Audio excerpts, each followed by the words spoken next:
Que la paix soit sur vous, chers téléspectateurs, au nom de Dieu, et que la paix et la bénédiction d'Allah soient sur notre prophète Mohammed et ses compagnons ainsi que membres de sa famille.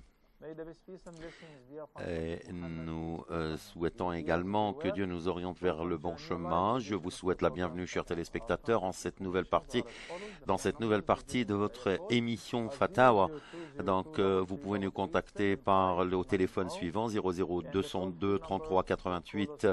Et puis, ceux qui nous appellent des États-Unis et du Canada, 1-800 417 2340. Et puis, Skype fatawa.iqra.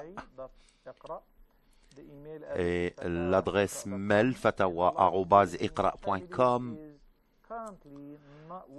Et actuellement, l'email n'est pas active pour des raisons techniques. Donc, nous allons commencer par répondre à vos questions. Donc, la première question de Ahmad Jamal qui dit: est-ce que vous pouvez nous parler donc en ce qui concerne sur les banques islamiques, est-ce qu'ils sont permissibles, est-ce que c'est légal en se basant sur la charia, sur les lois islamiques, si c'est bon ou si c'est permissible ou pas de traiter avec ce genre de banque. Je pense que la question n'est pas complète car votre question est en train de parler comment acheter une voiture par le biais d'une banque ou par exemple d'une compagnie, d'une société. C'est un contrat comme un contrat signé entre vous et cette compagnie ou cette société. Il n'y a pas de problème avec, mais nous devons nous référer à la liste seulement quand vous êtes en train de mentionner la banque. Donc la banque, donc il y a deux contrats dans ce cas, et le prophète, que la paix soit sur lui,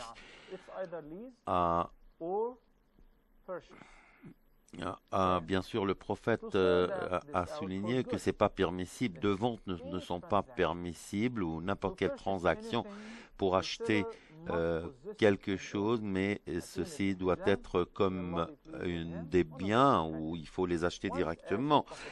Et comme il a été évoqué également par certains compagnons, ils ont dit que c'est bon, je vais l'acheter pour vous et ensuite je vais le vendre pour vous. Pour combien?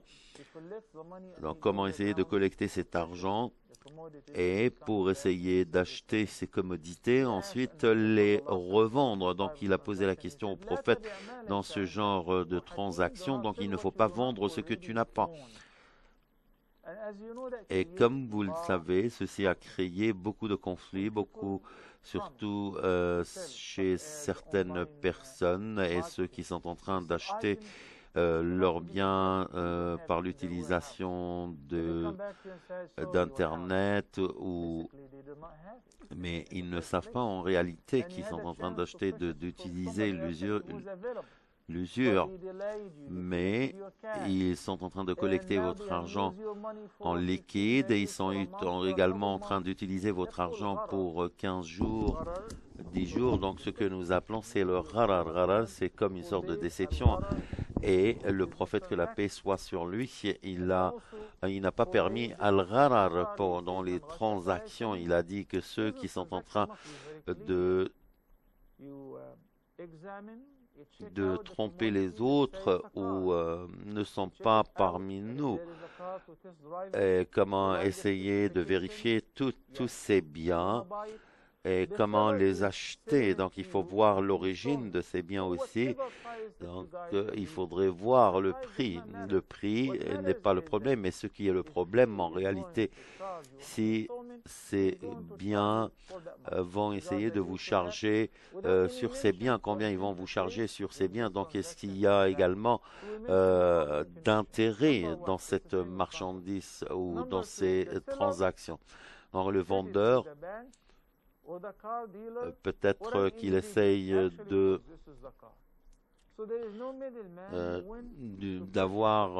essaye d'obtenir ces biens par la banque.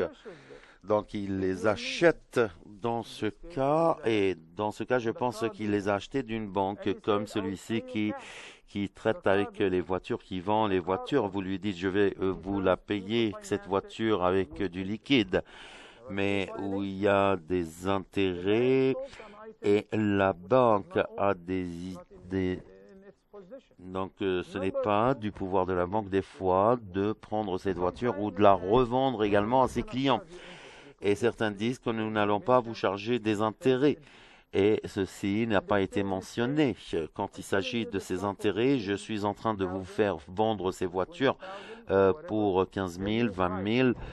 Et c'est quelque chose qui est parfait s'il n'y a pas d'intérêt, mais s'il y a seulement un bénéfice dans cette vente, une fois que la banque, c'est un département de finances et d'intérêt, de payer en cash, ensuite de vous le revendre avec d'intérêt. Dans ce cas, il y a une violation.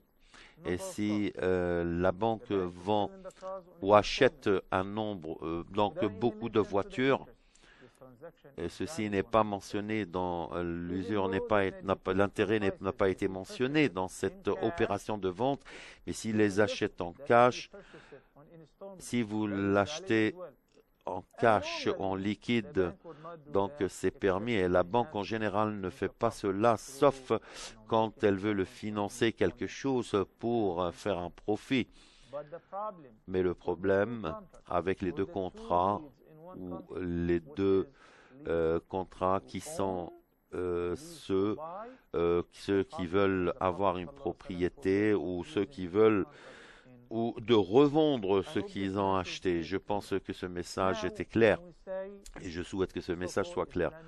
Donc, ce que j'appelle les banques islamiques, cette banque islamique, c'est un mot qui est très large, mais il faut savoir que nous sommes en train de traiter avec des banques islamiques qui font des transactions islamiques dans le contexte.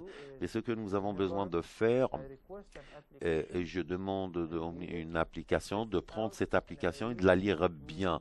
Et je dois également lire ce qu'il y a entre les lignes de cette application qui m'a été offerte par ces banques islamiques. Ensuite, je consulte des collègues, je consulte des gens. Qu'est-ce que vous en pensez de cette application, de ce contrat? Est-ce qu'il est valide ou pas? Donc, merci.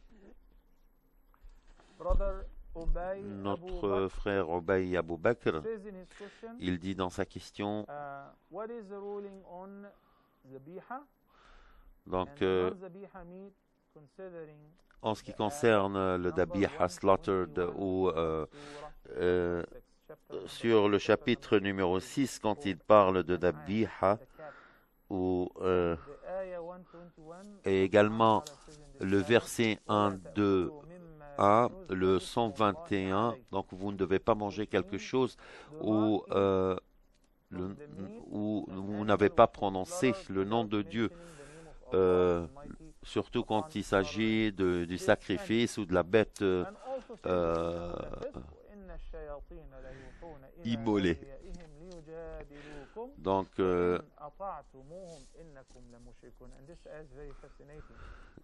ceci est quelque chose.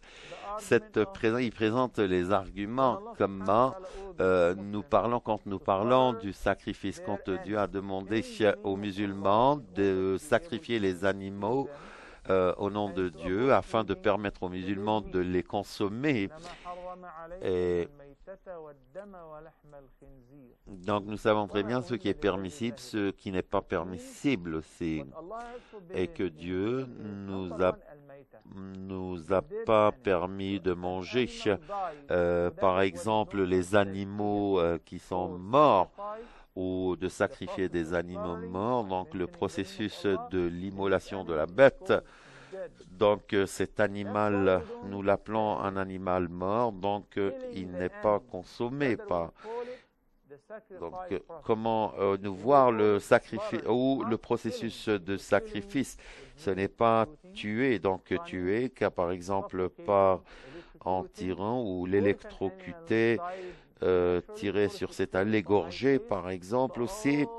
Donc, tout ce processus, donc, quand on parle, donc, al-mitata, donc, nous ne sommes pas permis de consommer ces animaux qui ont été tués. Donc, c'est quelque chose qui est prohibité par les musulmans de les consommer.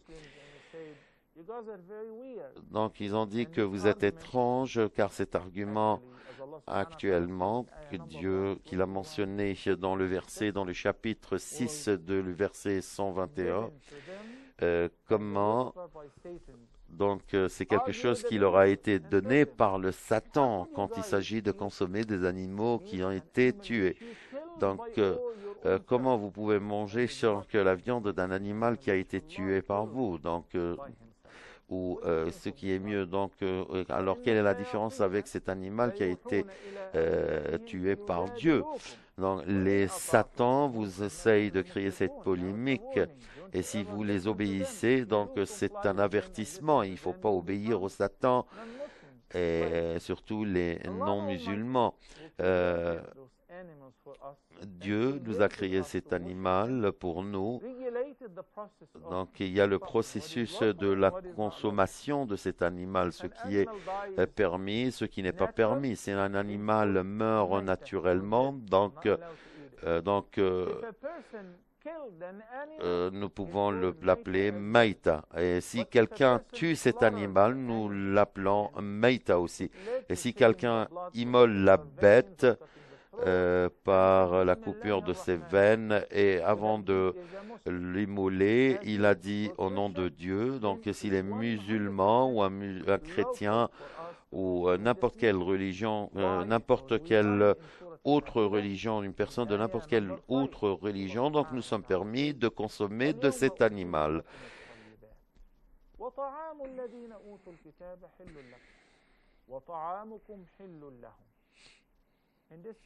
Dans ce segment, Dieu, exalté soit-il, il nous a permis de manger le groupe de ceux des gens du livre, de manger de leur nourriture. Dans la perspective, surtout ici, ce qui veut dire, c'est les gens de l'Évangile ou de la Torah.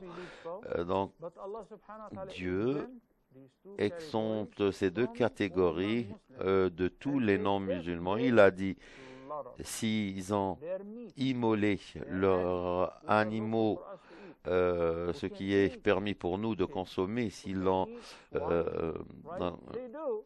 non, ils mangent, par exemple, du cochon, ils mangent tout. Mais une fois qu'ils ont immolé cette bête en prononçant au nom de Dieu, donc c'est ce qui est permis pour nous de consommer cet animal qui a été immolé directement par eux, que ce soit les bœufs, les vaches, les chèvres, les moutons, et surtout que ce soit par des communautés qui ont été immolées par des communautés comme les juifs, les chrétiens, donc c'est permissible pour nous de consommer cette viande. Pas seulement cela, mais le prophète, il a été invité par une famille juive de Khaybar, et il a accepté cette invitation éventuellement. Ils ont immolé la chèvre ou le mouton, ensuite ils ont empoisonné la viande, mais avant de manger et avant d'approcher cette viande à sa bouche, donc le prophète n'a pas mangé. Il a dit qu'il y a du poison dans cette viande. Et l'un des compagnons a commencé à manger de cette viande.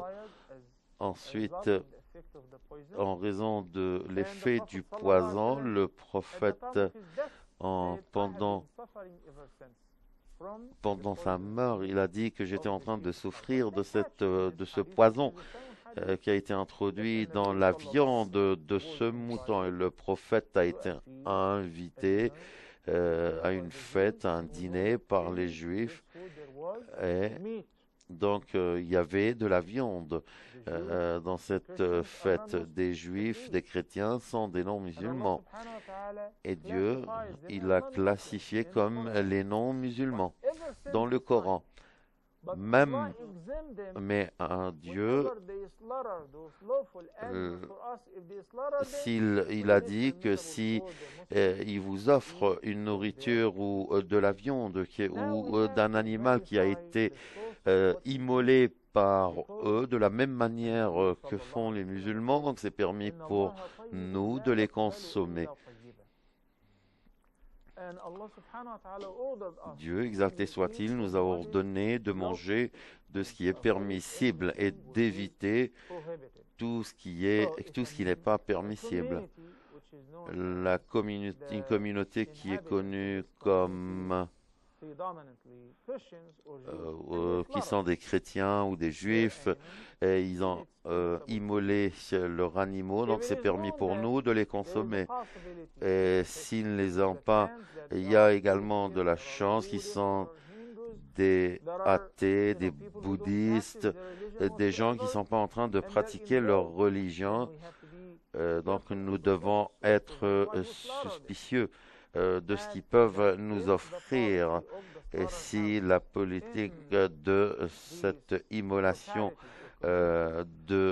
cette immolation des bêtes par cette communauté, où il faut également prendre en considération comment ils sont en train d'immoler leurs bêtes, peut-être qu'ils sont en train de les tuer. J'ai vu une question avant par une personne, un homme ou une femme, il a dit, donc il a inspecté ces maisons où les bêtes sont immolées.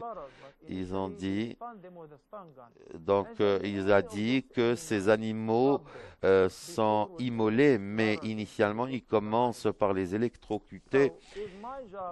Donc, est-ce que mon travail est permissible parce que cette personne, elle travaille dans ces maisons où on immole les bêtes? Il a dit que plusieurs de personnes, que beaucoup d'animaux meurent en raison de cette opération, de ce processus avant qu'il soit immolé, que Dieu a dit qu'il ne faut pas qu'on mange un animal où le nom de Dieu n'a pas été prononcé avant son immolation. Notre frère Mohammed a dit, après que la paix soit sur vous et que les bénédictions d'Allah soient sur vous, sur notre prophète Mohammed, une mère qui veut rendre visite à sa fille à la maison, elle vient d'autres pays, elle passe un séjour de quelques jours avec sa famille. Est-ce qu'un homme doit prendre une permission pour inviter sa belle-mère chez lui? Donc, il faudrait prendre en considération également ce cas. Et vous devez nous assurer avec de toutes les clarifications de votre question. Si votre mère vit avec vous ou elle vit avec votre femme dans la maison de votre donc elle doit être préparée. Dans plusieurs cas, la mère et la belle-mère vivent toutes seules. Non, mais ce n'est pas la question d'obtenir une permission, mais c'est la question comment essayer de préparer cet environnement, cette atmosphère. Et au moins de ne pas également rendre votre mère mécontente de n'importe quel acte qui pourrait se produire pendant cette invitation. Il y a également un choix, donc ce qu'il faut. Il y a beaucoup d'apparitions qui peuvent nous rendre confus. Donc Dieu a dit,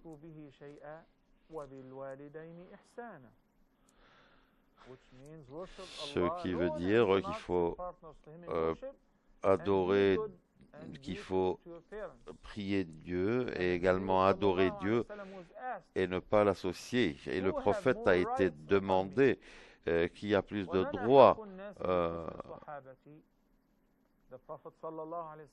Et le prophète a répondu, ta mère. Et la question dit ensuite qui? Il a dit ta mère. Il a dit encore qui? 3 fois, et la réponse était la même. Et la 4e fois, le prophète, que la paix soit sur lui, a dit ensuite ton père. Donc ceci nous montre, donc ceci ne néglige pas également la valeur du père, mais qui nous démontre comment il faudrait également que le nom de la mère a été prononcé 3 fois. Salam alaikum, que la paix soit sur vous. Nous allons prendre une pause, ensuite revenons à vous.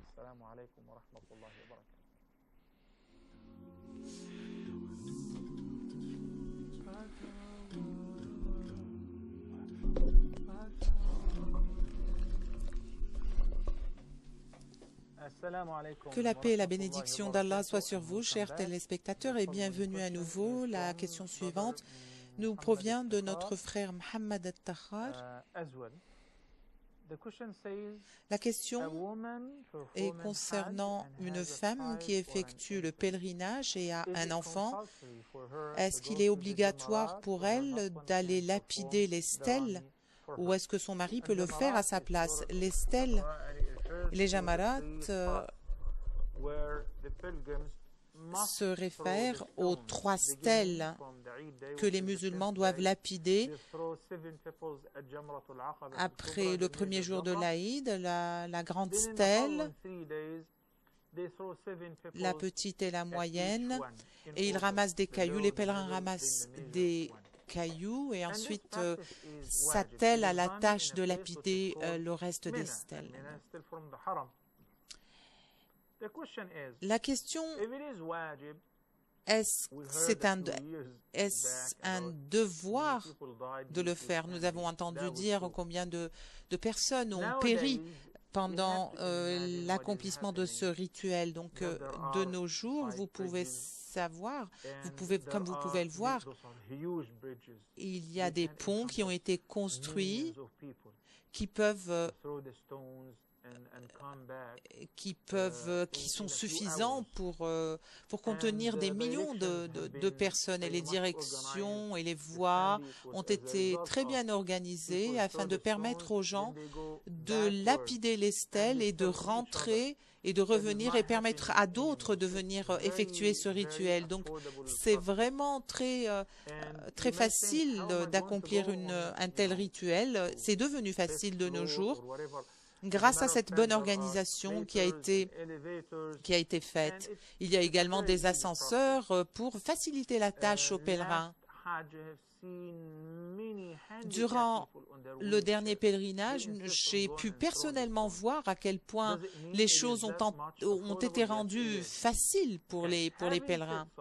Donc, ceci étant, je voudrais vous donner la réponse comme suit. Allah, gloire à lui, nous dit « Craignez Dieu tant que vous pouvez, autant que vous pouvez. »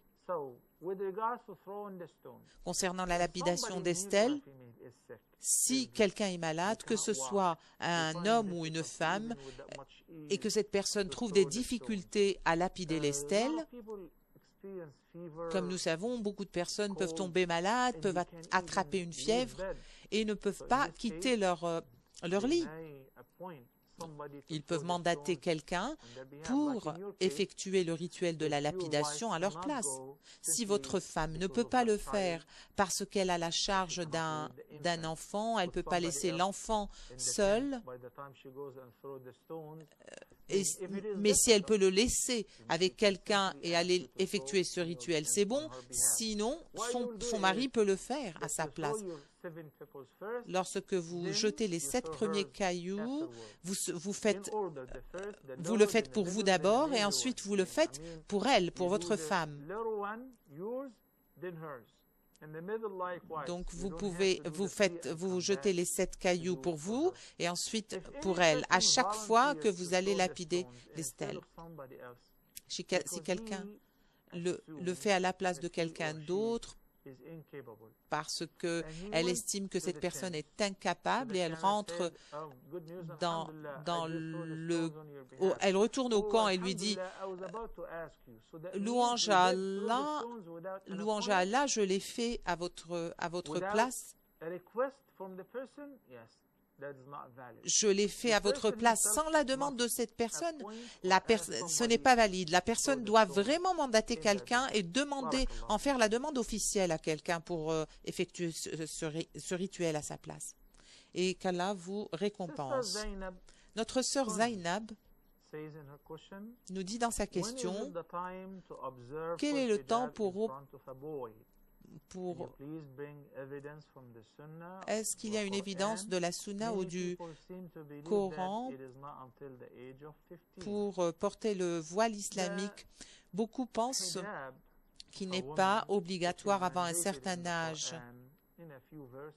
Le voile islamique, comme il a été mentionné dans le Saint-Coran, dans le chapitre des Coalisés et dans le chapitre d'An-Nur, où l'ordre d'Allah a été rendu très évident,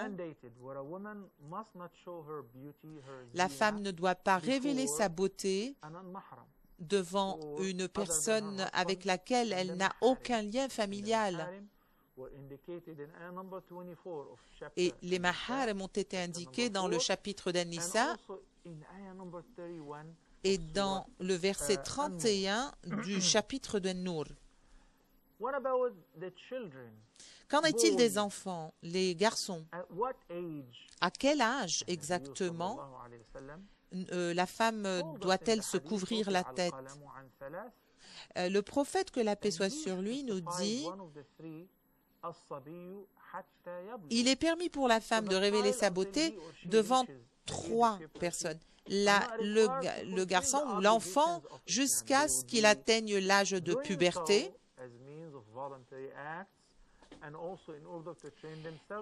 Et si vous voulez le faire même avant qu'il atteigne l'âge de puberté, c'est bien aussi. Pourquoi? Parce que ceci va leur donner une idée de la manière avec laquelle leur sœur ou leur future conjointe doit être. Donc il n'y a aucune gêne à se couvrir la tête devant un enfant. Mais vous n'êtes pas obligé de le faire avant ce garçon atteigne l'âge de puberté. La deuxième personne, c'est ceux dont votre main droite possède. Ce verset nous dit: permettez à ceux qui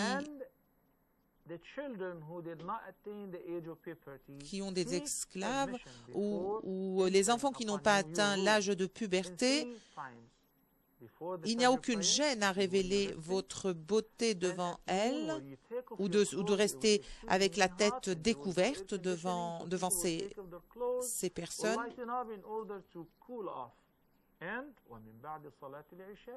Après la prière de Aïcha également. Pourquoi? Parce qu'il est possible pour ces gens-là de se reposer, de se mettre à l'aise. Même les enfants et les mineurs ne doivent pas entrer dans la chambre de leurs parents sans frapper à la porte pour avoir la permission. Vous devez apprendre à vos enfants cet acte de politesse. Il n'est pas permis à ces enfants de rentrer dans votre chambre sans frapper à la porte. Pourquoi? Parce que tout cela, toute cette permission, le fait de demander la permission est faite pour d'éviter de regarder ou de poser un regard sur ce que Allah a interdit. Ça pourrait être votre mère, votre sœur, même si elle a des liens, vous avez des liens familiaux de parenté avec elle, avec cette personne. L'enfant a été interdit, on lui a interdit d'entrer en raison de cela. Qu'en est-il du hijab La femme, voir une femme avec son mari dans des moments d'intimité et ne pas recourir à cet acte de politesse qui consiste à frapper à la porte avant d'entrer est totalement interdit. Vous trouvez dans le ayat 30, dans la ayat 31, le verset 31, c'est que la femme ne doit pas révéler sa beauté, sauf pour son mari et ses enfants, ou les personnes muhram, c'est-à-dire les personnes avec lesquelles elle a des liens de parenté. Qu'en est-il de parenté et aussi des personnes comme ses neveux, son frère, ainsi de suite. Et pour éviter la sédition, il est préférable de se couvrir la tête. Vous savez que Ibn Hanbal et surtout l'école de Hanbalites nous répond à la question de savoir à quel âge la femme doit couvrir sa tête devant un enfant, un garçon, lorsqu'il atteint l'âge de 10 ans. Donc l'âge de 10 ans ne signifie pas nécessairement qu'il est devenu adulte, mais dans la jurisprudence, la puberté veut dire à partir du moment où l'enfant fait un rêve sexuel. Et ceci peut arriver bien avant l'âge de 10 ans. Ça peut arriver à l'âge de 9 ans. Donc si cela a lieu, ça veut dire que cet enfant doit être traité comme un garçon pubère.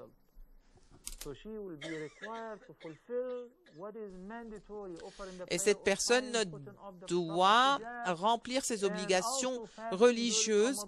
Pour la fille, porter le voile islamique, effectuer ses prières. Qu'en est-il des garçons?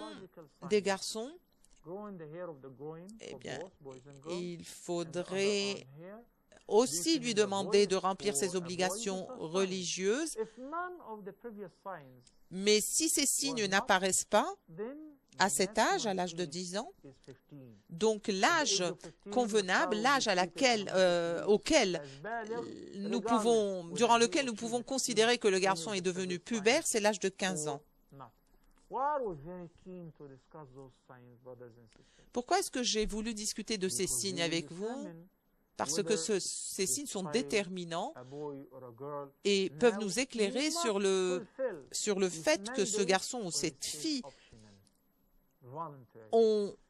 sont obligés de remplir certains actes religieux ou pas, ou est-ce que ces actes sont toujours optionnels? Certains compagnons étaient accompagnés de leurs enfants pendant le pèlerinage. Et pendant le jour de Arafat, la fille, par exemple, se confessait à sa mère et lui disait qu'elle venait juste d'avoir ses menstrues.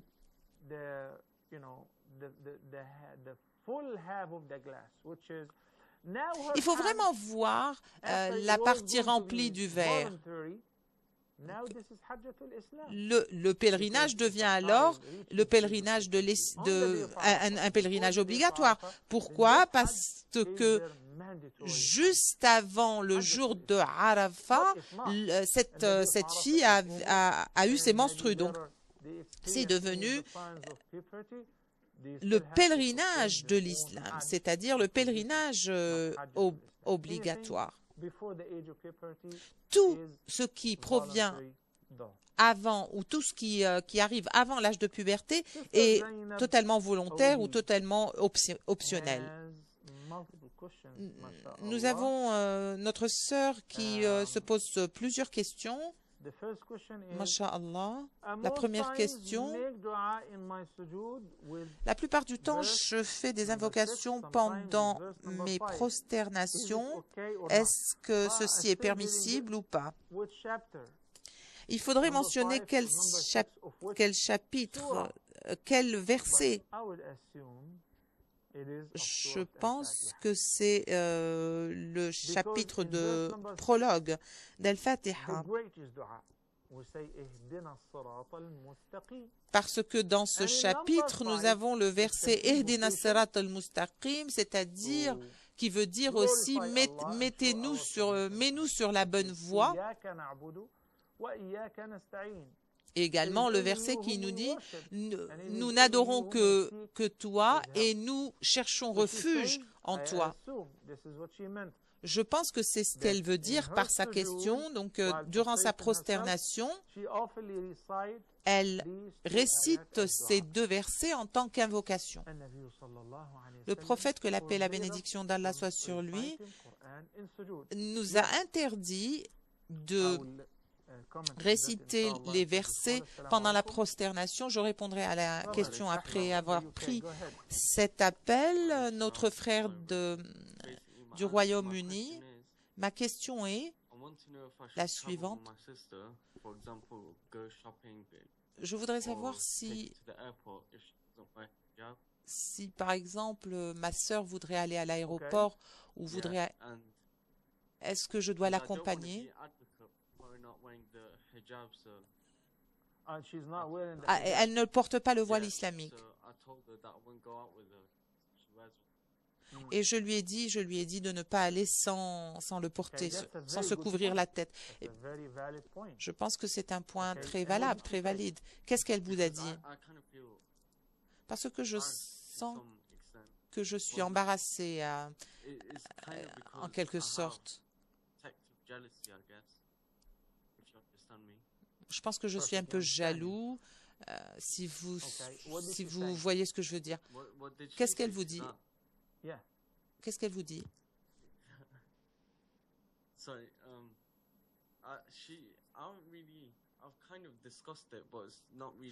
J'ai discuté avec elle, mais elle n'a pas discuté de ce sujet. Est-ce qu'elle vous demande de ne pas se mêler de ses affaires? Oui, elle voudrait sortir toute seule. Je pense que vous devez discuter de cela avec elle. Elle n'aime pas discuter de cela avec moi. Elle veut que vous sortez avec elle, elle veut que vous l'accompagniez, mais elle ne veut pas discuter de ce sujet avec vous. Elle voudrait que vous lui faites une faveur. Elle voudrait que vous la protégiez. Mais elle ne veut pas que vous discutez avec elle de quelque chose qui est contraire à la religion et elle vous embarrasse en plus de surcroît. Oui, exactement. Est-ce que je peux vous poser une question, Ahmad? Comment est-ce que vous abordez le sujet avec elle? Comment est-ce que vous actez en tant que... Est-ce que vous êtes autoritaire? Est-ce que...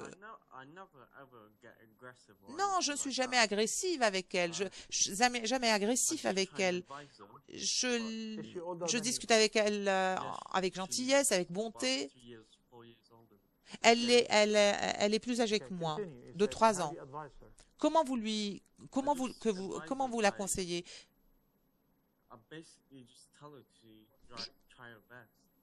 Je lui dis de faire de son mieux. Je lui demande de faire de son mieux. Qu'en est-il de votre père, de vos parents? Oui, ils essayent aussi. C'est pour ça qu'elle n'aime pas en discuter, parce que quand elle était plus jeune, elle était à l'école secondaire. Nous lui avons demandé de porter le voile et elle avait l'habitude de se mettre en colère à chaque fois.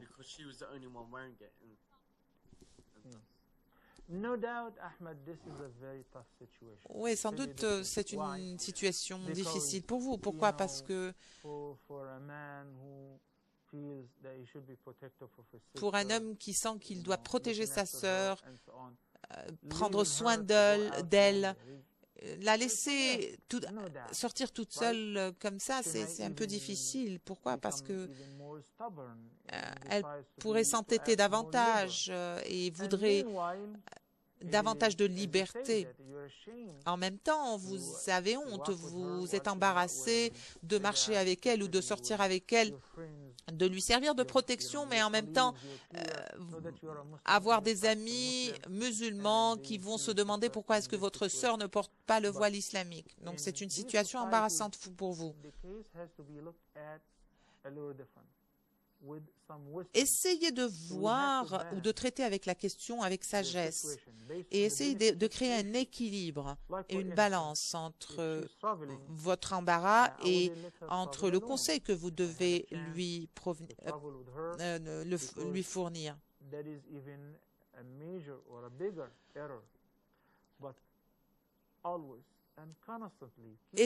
Constamment essayer de lui donner des conseils, de lui rappeler que c'est une obligation religieuse. Ne le faites pas parce que c'est la culture qui vous oblige à le faire, mais rappelez-vous que c'est l'un des commandements d'Allah envers votre sœur.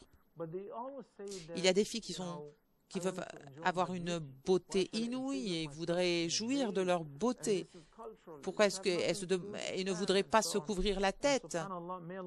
Mais par la suite, elles ont été convaincues que c'est beaucoup mieux pour elles qu'elles se couvrent.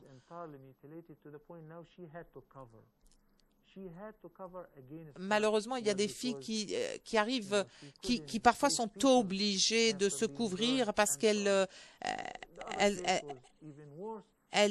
ont eu un accident. Donc, sachez que votre corps est un cadeau d'Allah, est une amana, est un don. Il faudrait le protéger. Et pour le protéger, il faudrait respecter ses commandements. Et donc, ce que je vous conseille, c'est d'essayer constamment de la conseiller. Si elle insiste et que vous vous retrouvez dans une situation embarrassante,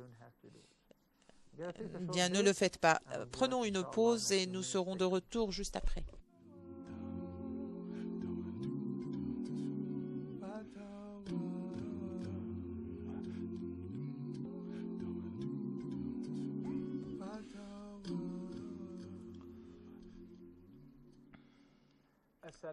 Que la paix soit sur vous, chers téléspectateurs, et bienvenue à vous en ce troisième segment de votre programme. Et avant de répondre à la question de Ahmad de Grande-Bretagne, j'étais en train de parler sur comment faire une invocation pendant le sujoud, de la prosternation.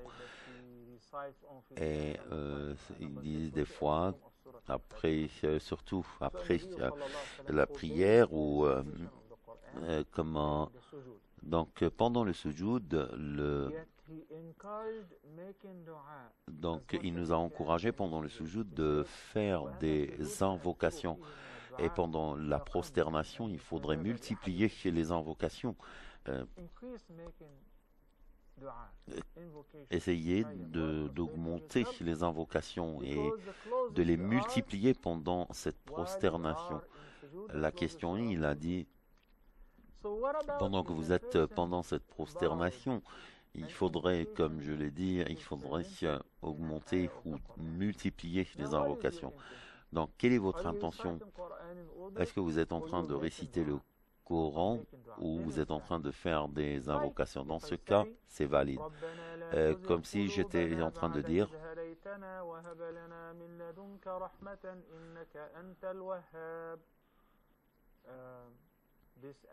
ce verset, ce chapitre de Al-Imran, c'est une invocation, c'est une très belle invocation. Est-ce que je peux dire cette invocation pendant la prosternation?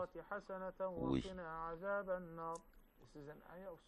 Et ici, c'est le verset du chapitre de Surat Al-Baqarah, donc qui sont une des plus belles supplications. Donc je suis en train de réciter une supplication, donc c'est valide aussi.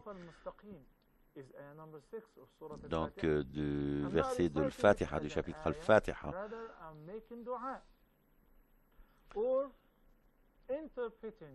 Donc, ou plutôt interpréter quelques versets coraniques, comment essayer de les mettre comme des vraies invocations, comme dans le sens quand nous sommes en train de faire de la prosternation. Pendant votre prosternation, vous pouvez compléter le dua.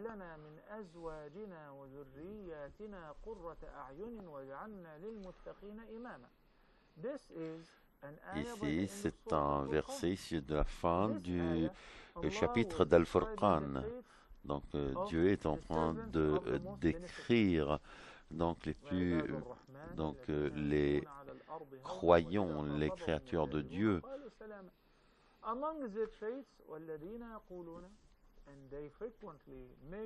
Et fréquemment, ils ont fait de leur invocation.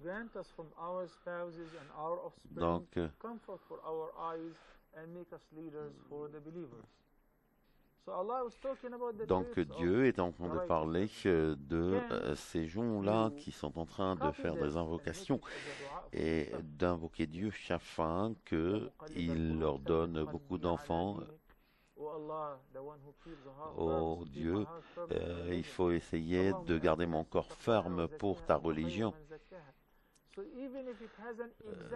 Même s'il n'a pas une référence exacte vers le Coran, vous êtes en train de réciter le Coran, le dua comme une invocation, ensuite le ruku', l'inclinaison et la prosternation, et qui sont les meilleurs, car c'est la personne qui est la plus proche de Dieu, comme il a été mentionné dans le hadith. Notre sœur Zainab, la deuxième question, dit donc il y a l'habitude de réciter le verset de Al-Fatiha, le verset Al-Fatiha, juste pour remercier Dieu. Est-ce que c'est une innovation ou c'est bon? C'est bon. Quand vous récitez le verset Al-Fatiha, juste pour la récitation, ou peut-être particulier des invocations particulières, c'est bon. Vous êtes en train de dire de développer cette habitude de réciter Al-Fatiha. Al-Fatiha n'a pas été prescrite dans les invocations qui doivent être récitées pendant les invocations. Donc l'Azkar, comme Ayat al-Kursi, nous pouvons réciter Ayat al-Kursi, Al-Mu'awwidat, et aussi de faire du tasbih, takbir. Donc pendant ces invocations, si vous ajoutez au verset d'Al-Fatiha après chaque prière, vous êtes en train d'inventer quelque chose de nouveau. Je crois, comme vous le croyez, que c'est bien de réciter après chaque prière, de réciter ce verset. Donc Fatihat al-Kitab, c'est le meilleur verset du livre, de notre livre sacré. Pas de prière est valide si ce verset n'a pas été récité pendant les prières, dans chaque raka. Mais ce n'est pas prescrit donc afin de le réciter après chaque prière. Chers frères et sœurs, si nous prenons ces traditions de notre prophète, que la paix soit sur lui, que nous appelons les sunan, donc, il y a beaucoup d'efforts, essayer d'inventer quelque chose de nouveau ou de faire quelque chose, de performer quelque chose de nouveau. Mais il faudrait nous devons nous concentrer surtout dans la prière et de faire al-khitam ou quelque chose d'autre. Donc, pourquoi nous allons ajouter quelque chose de nouveau avant d'être capable d'accomplir les traditions, ou plutôt de suivre les traditions de notre prophète Mohammed? Nous souhaitons que Dieu nous guide vers le bon chemin. Notre sœur Zainab, avec sa troisième question, elle a dit que c'est plus facile pour elle de performer at-tahajjud, donc raka'a juste après al-Isha, donc avant d'aller se coucher, et finalement 1 heure ou avant le Fajr. Donc cette pratique, est-ce qu'elle est valide ou pas? C'est sa question. Donc ce que vous faites, c'est bon, mais à part que vous avez dit de 5 rak'at avant d'aller te coucher, et le prophète, que la paix soit sur lui, il nous a ordonné que le witr, qui doit être la dernière prière.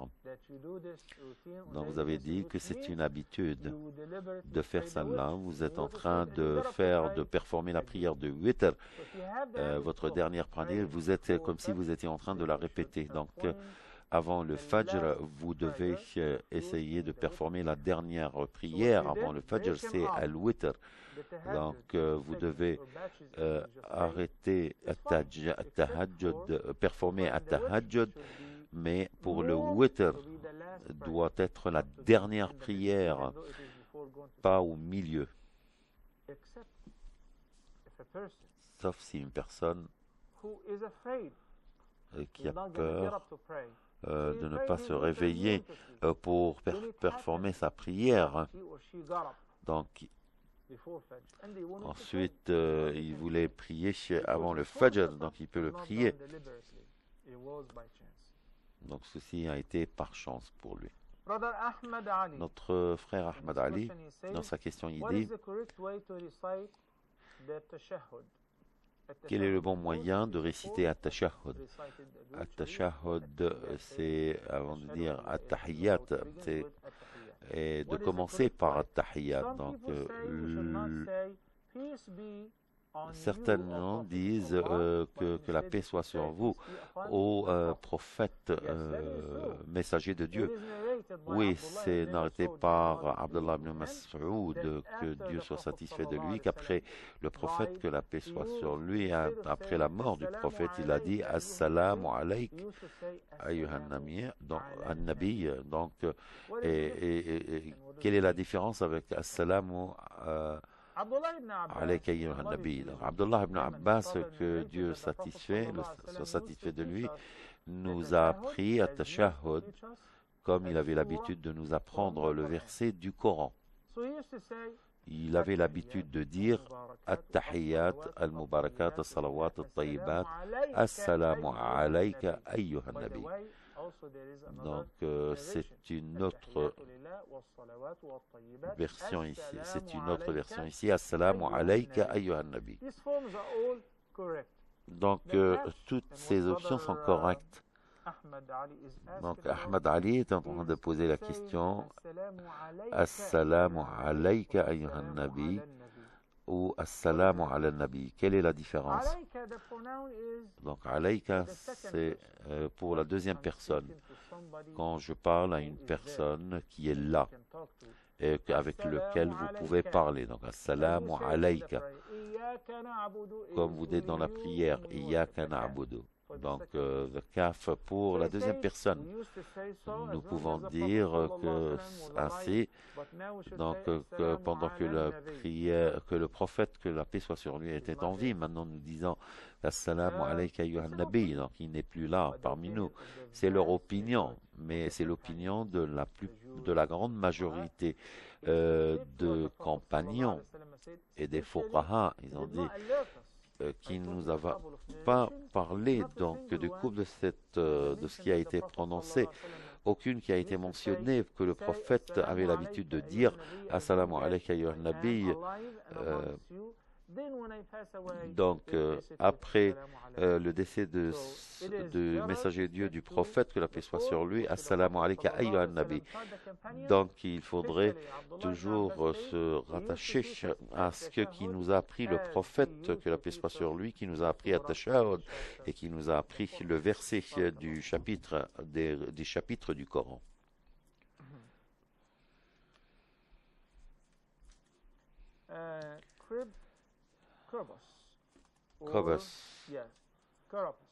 Corbus. La question est: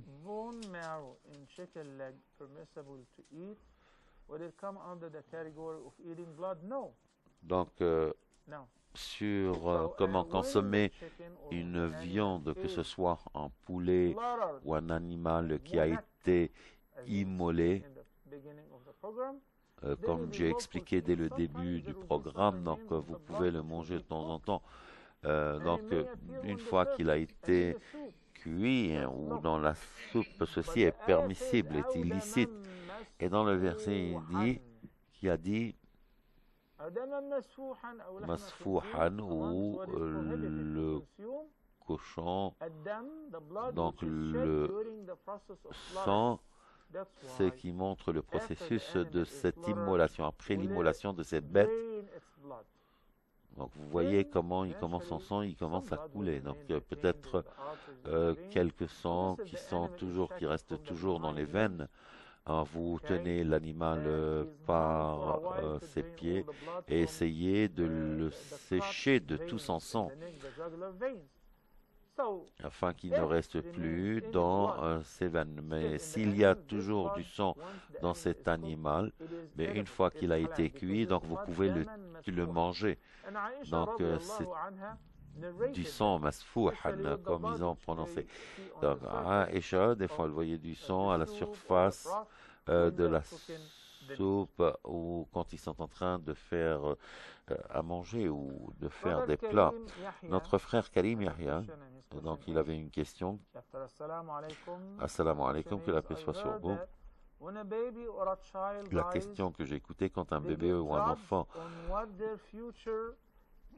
meurt, donc par exemple si un bébé ou un enfant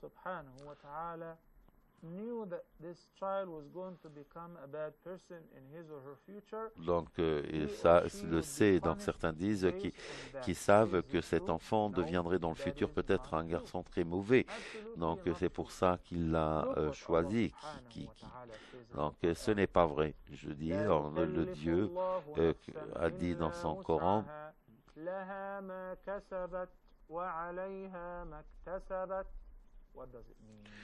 qu'est-ce qu'il veut dire? Dieu aucune commande en plus de cette capacité. Donc ce qui a été suivi, nous parlons ici comme il s'agit d'une... Mais si la personne qui sort de ce saule qui sera automatiquement enregistrée, si la personne elle a fait de mauvais actes, donc ceci est enregistré comme de mauvais actes. Et Dieu, exalté soit-il, a dit,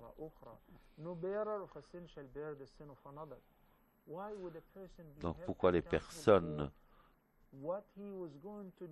Donc pourquoi nous cherchons donc tout ce que les gens, ce qu'ils veulent faire dans leur futur, alors qu'ils n'ont même pas déjà encore fait, ou ils l'ont pas fait toujours. C'est des références qui nous ramènent au hadith, les enfants, nous parlons des enfants qui sont à l'âge de puberté. Et si les enfants des musulmans vont partir au paradis, c'est eux qui vont guider leurs parents vers le paradis. Si les enfants étaient de parents non musulmans, il a chaque enfant qui meurt à l'âge de puberté, et certains, les autres disent qu'il sera le jour du jugement. Mais il faudrait savoir tout cela, donc surtout qu'ils sont jugés par leurs intentions. Peut-être qu'ils ont fait quelque chose de mauvais ou de bon. Donc tout est reconnu, comme je vous disais, chez Dieu dès la naissance de cet enfant. Donc de ce verset de la vache, il a été révélé, et Dieu, il a révélé ce verset, il a dit dans le même verset,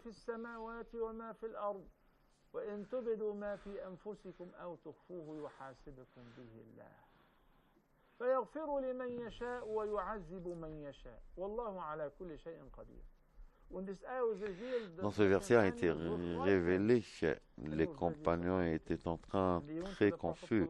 Ils sont partis vers le prophète, ils lui disent que nous ne pouvons pas avoir cela. Donc quand Dieu dit quelque chose, il faut dire que nous l'avons entendu et nous obéissons à toi, Dieu. Donc Dieu vous révèle un autre verset. Donc, le précédent verset coranique, donc à chaque fois que vous avez dans le cœur, donc vous le révélez ou vous le concélez, Dieu ne peut nous écouter, peut enregistrer. Pourquoi ceci est quelque chose entre vous et moi? Nous avons cette conviction que nous devons le faire. Et donc, ce que nous pensons de verset coranique qui a été mentionné avant, nous pouvons l'enregistrer. Ceci peut nous dire ce qui doit être enregistré, ce que nous entendons de faire, mais c'est ce que nous devons exécuter, ce que nous devons faire, ce que nous devons agir, comment nous devons agir aussi. Nous allons prendre une pause et revenir. Nous allons revenir à vous.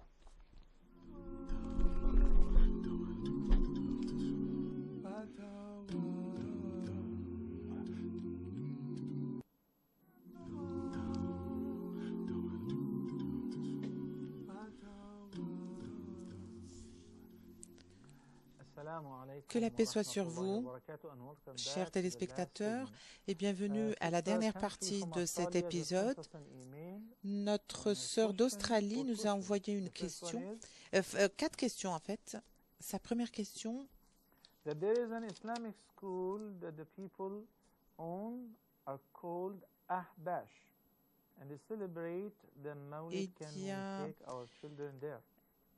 Il y a une école qui célèbre un maouled, un certain type de maouled. C'est une école de la secte qui appartient à la secte Al-Ahbash. Est-ce que nous pouvons envoyer nos enfants à cette célébration? C'est une secte, effectivement, et ils croient que ce que nous faisons, nous n'avons pas de choix dans ce que nous faisons, que nous ne sommes pas... ils croient en la fatalité et nous ne faisons que ce que Allah, gloire à lui, a prescrit pour nous et a décidé pour nous.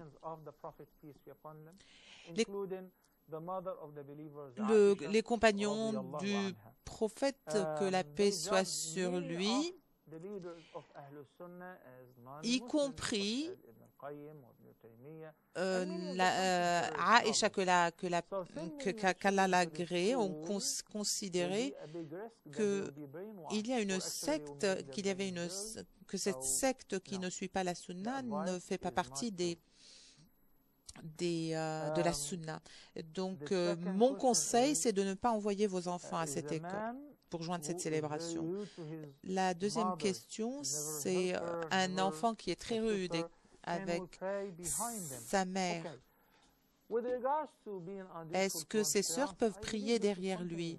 Je pense que c'est très confidentiel et ça devrait être traité à l'intérieur de la famille. Si cette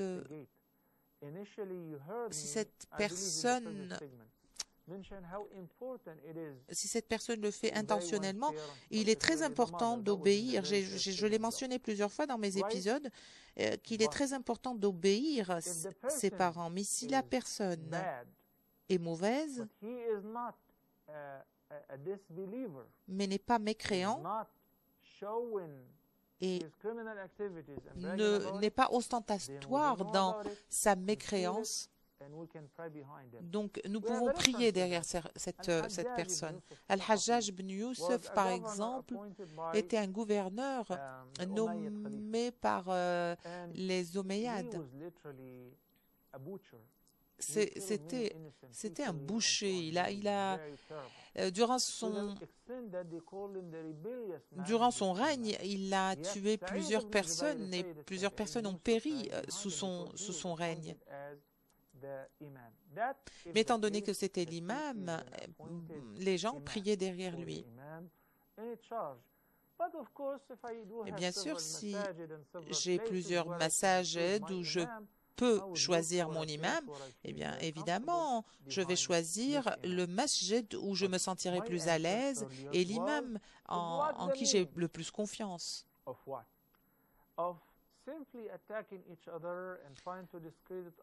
Est-ce que nous allons essayer de discréditer notre imam ou de nous attaquer, de nous lancer des attaques les uns contre les autres comme ça? Ce n'est pas bon de le faire. À partir du moment où cette personne n'invite pas les gens à s'engager dans des actes d'innovation,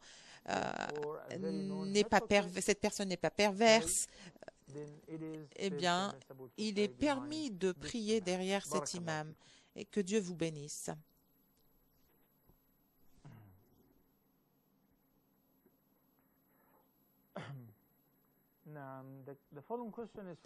La question suivante est concernant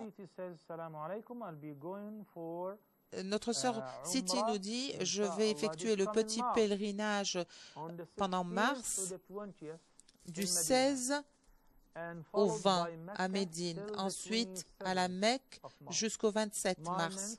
Je vais avoir mes menstrues durant cette période.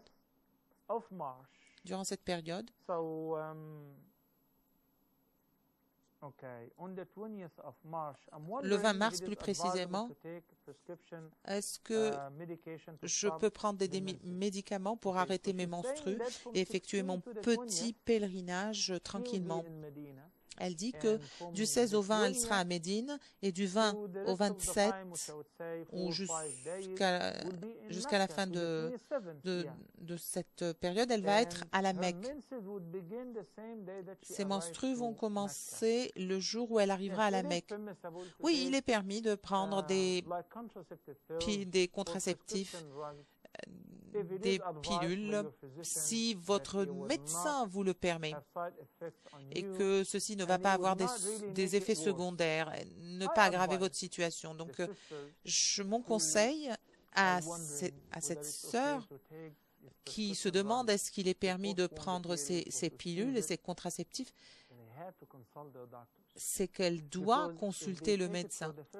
Parce que si vous prenez ces pilules pour la première fois, ça pourrait avoir des effets secondaires. Et nous avons vu plusieurs de nos sœurs durant le grand pèlerinage et le petit pèlerinage le faire. Et c'est devenu une habitude.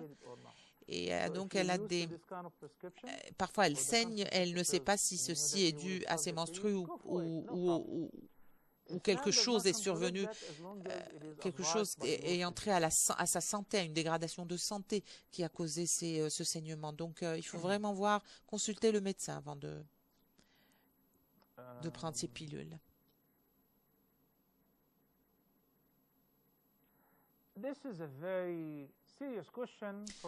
Ceci est une question vraiment sérieuse de notre frère Robert, qui n'est pas musulman.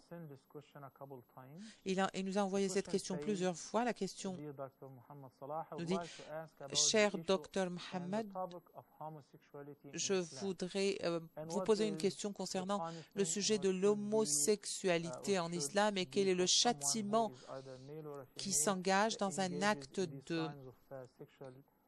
d'homosexualité. Voici donc le résumé de sa question. À chaque fois que je vous lis une question, je tends à vous en faire le résumé pour ne pas m'étendre dans la lecture de la question.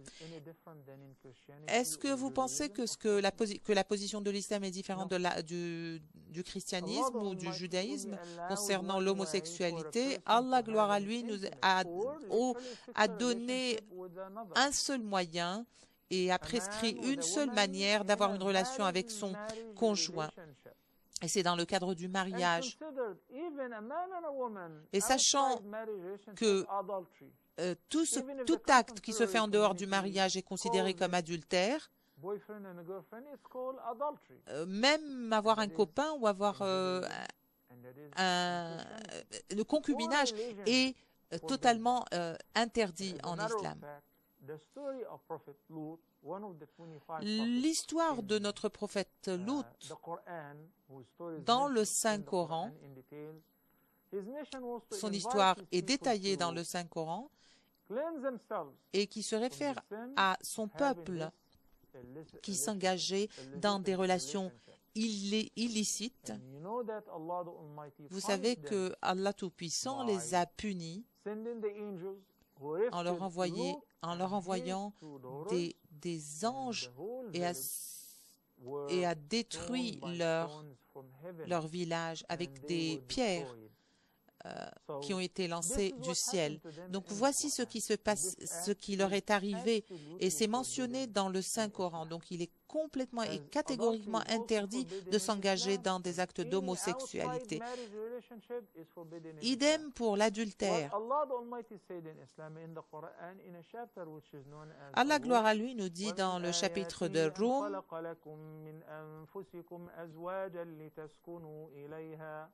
وجعل بينكم مودة ورحمة إن في ذلك لآيات لقوم يتفكرون.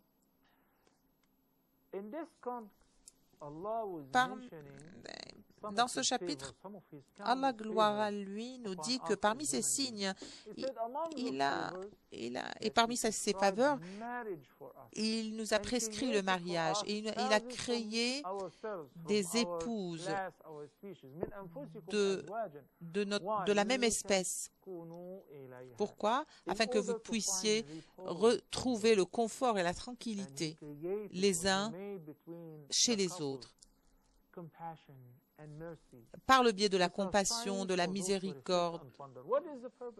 Ce sont des signes pour ceux qui réfléchissent. L'un des objectifs du mariage, justement, c'est de satisfaire son désir sexuel, il ne faut pas le nier, mais aussi afin d'avoir une famille, de fonder une famille, d'avoir des enfants et de continuer la progéniture. Et d'avoir cette progéniture qui va devenir un bien, comme un bien pour nous, qui va continuer qui va étendre notre famille et qui va continuer à propager le message de l'islam. Est-ce que ceci pourrait être achevé en ayant des relations illicites? Bien sûr que non. Donc, ce genre de relation en islam n'est pas permis. Et ceci est valable également pour le christianisme et pour le judaïsme.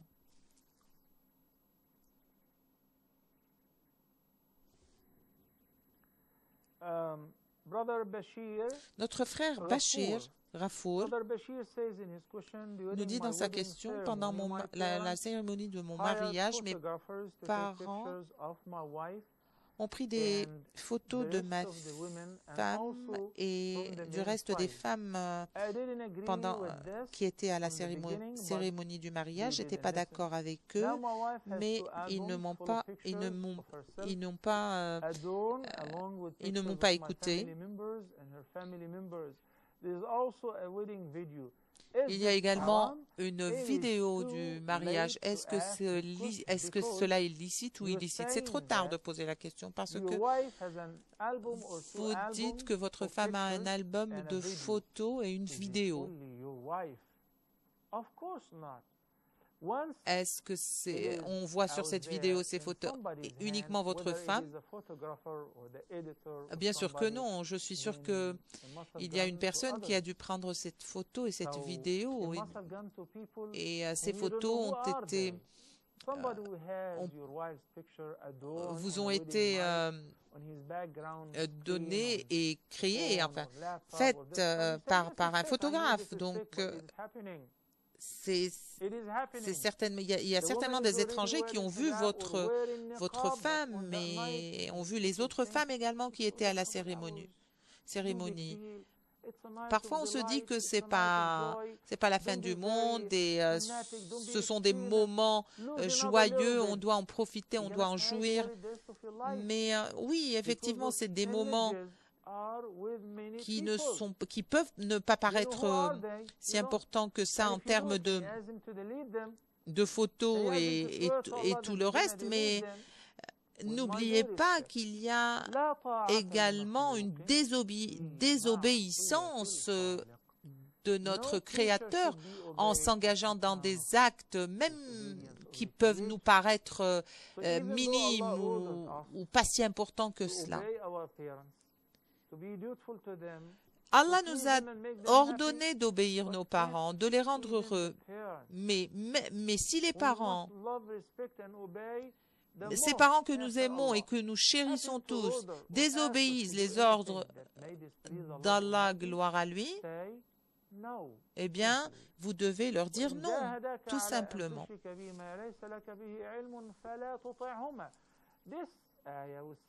Ce verset qui nous dit ne vous engagez pas dans un acte de désobéissance, même si cet acte vous est sollicité par vos propres parents. Ne désobéissez pas à votre Créateur pour obéir à vos parents.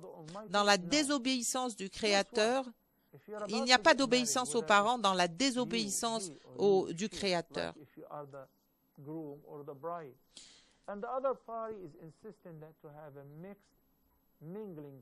Parfois, il y a des personnes qui insistent pour avoir un mariage, une célébration, des cérémonies mixtes de mariage. Et des photos sont prises et tout le monde pour aller voir.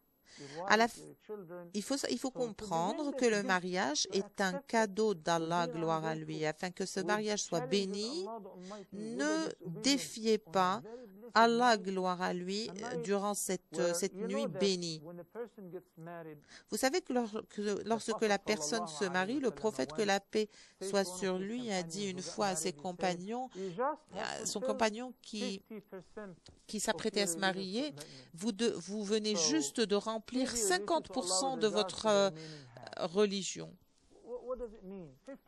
Qu'est-ce que cela signifie? Oui, 50% de votre engagement à respecter votre religion. Pourquoi? La personne a un désir. Ce désir a été satisfait dans le halal, dans le licite. C'est pour ça qu'il y a une invocation qui doit être récitée avant d'avoir une relation intime avec votre épouse. Et lorsque vous vous apprêtez à avoir cette relation, eh bien, cette joie va devenir un acte d'adoration. Pourquoi? Parce que vous avez évité l'illicite et vous avez vraiment choisi le licite. Qu'Allah nous guide tous et pardonne nos péchés. Qu'Allah nous apprenne ce que nous ignorons et nous aide dans notre voie. Que Dieu vous bénisse, chers téléspectateurs. Merci de votre attention et que Dieu vous bénisse à tous.